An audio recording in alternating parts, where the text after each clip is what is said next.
So, ngayon naman guys, i-share ko naman po sa inyo kung ano na po ang kalagayan po ni Lumi ngayon, kung nakakalakad na ba o hindi pa.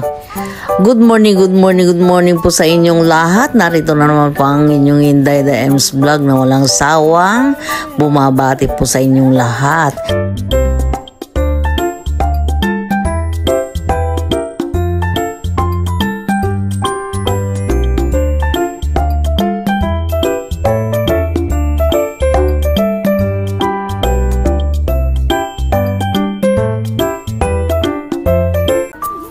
Siya ang aking apo na Filipinese child at anak po ng aking pangalawang anak na nakapangasawa po ng taga Finland po, kaya ang tawag ko po ay Filipinish.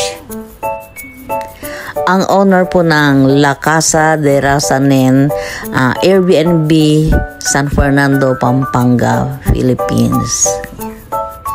Kung kayo po ay may importanteng lakad dito po sa may San Fernando, Pampanga at wala po kayo matutuluyan, hanapin lang po ang Airbnb San Fernando, Pampanga at hanapin po ninyo ang La Casa de Rasanen. Payo ko lang po sa inyo, bago po kayo mag-book ay basahin po muna ninyo kung safe po ba kayo sa mga transient houses na ibubook po ninyo. Unang-una po ninyong titignan yung review guys. Number 1 po yan.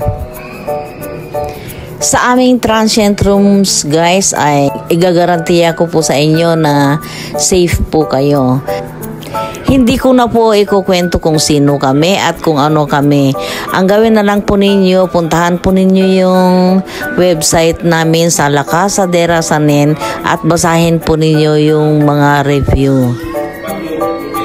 Maraming salamat po pala sa Joyride Philippines na every time na may mga work po sa mga branches po nila around Pampanga, sa amin po sila nagbubuk. Ayan, maraming salamat po sa inyong pagtangkilik, Joyride Philippines. Ayan, sa mga kaibigan ko po dyan sa Isabela, mega love shout out po. Lalo na po kay Lisa Balatico, Meli Ortega, at sa aking mga kamag-anakan po dyan sa Rangay, Cabatuan, Isabela. Ganon din po sa aking mga kapatid dyan po sa Calaucan, Cabatuan, Isabela. Ayan. Mega love shout out also to Mary Ellen's Notebook Vlog, Adles GC Channel and Bird Window. Ayan. Maraming salamat po sa inyong lahat sa walang sawang pagsuporta sa aking channel. Ayan na po yung aking apo at naglalakad na rin po sa wakas. 2 months old pa lang po nung makita ko po siya, at nung umalis po ako ay hindi pa po gumagapang, nung nasa 6 na buwan po siguro, ganyan. Oo, ngayon lumalakad na po.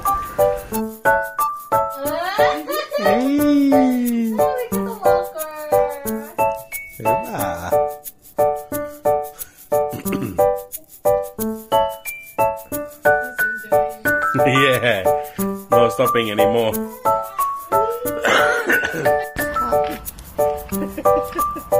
Let me.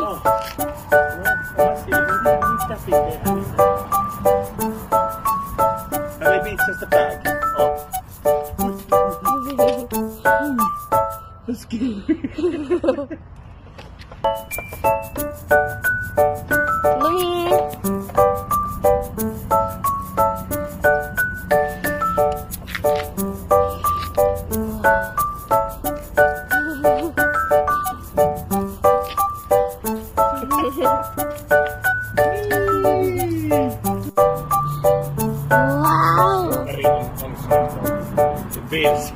It feels inside.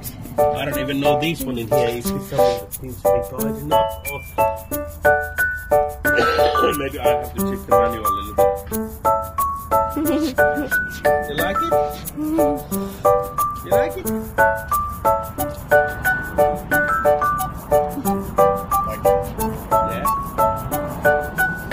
Ang ganda po ng public hospital po sa kanila guys.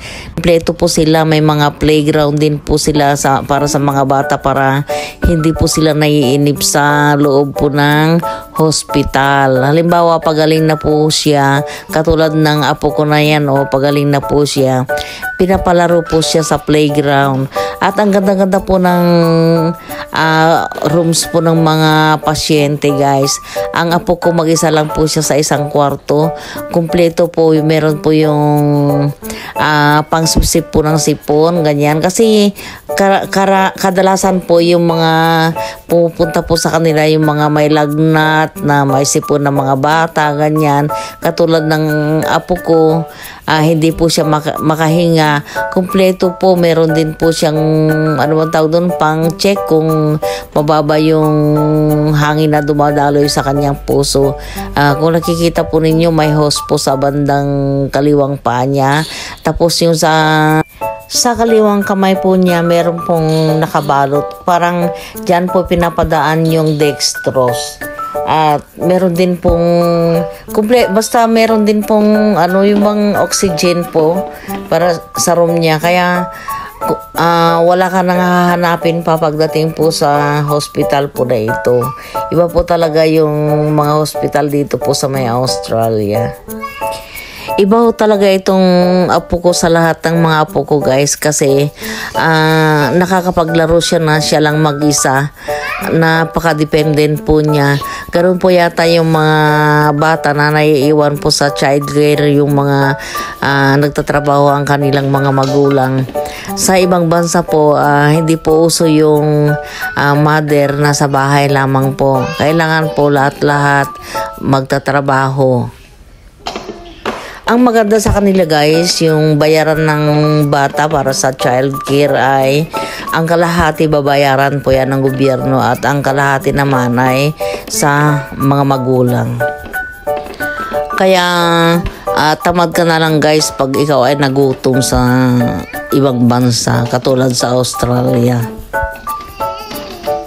At ang kagandahan po doon guys ay talaga naman na hindi ka na kailangan gumastos ka para sa mga gamit mo, kung ano-anong mga kailangan mo. Halimbawa, hanapin mo lang sa isang page guys, ang dami pong namimigay. Hanapin mo lang yung page ng Hills District guys. Ang dami pinapamigay doon, kaya hindi ka na maghihirap pa doon kung marunong ka lang. So, ngayon naman guys ay magpapaalam na po tayo at maraming salamat po sa inyong pagtangkilig, at kung nag-enjoy po kayo, pa-subscribe naman po. Bye guys!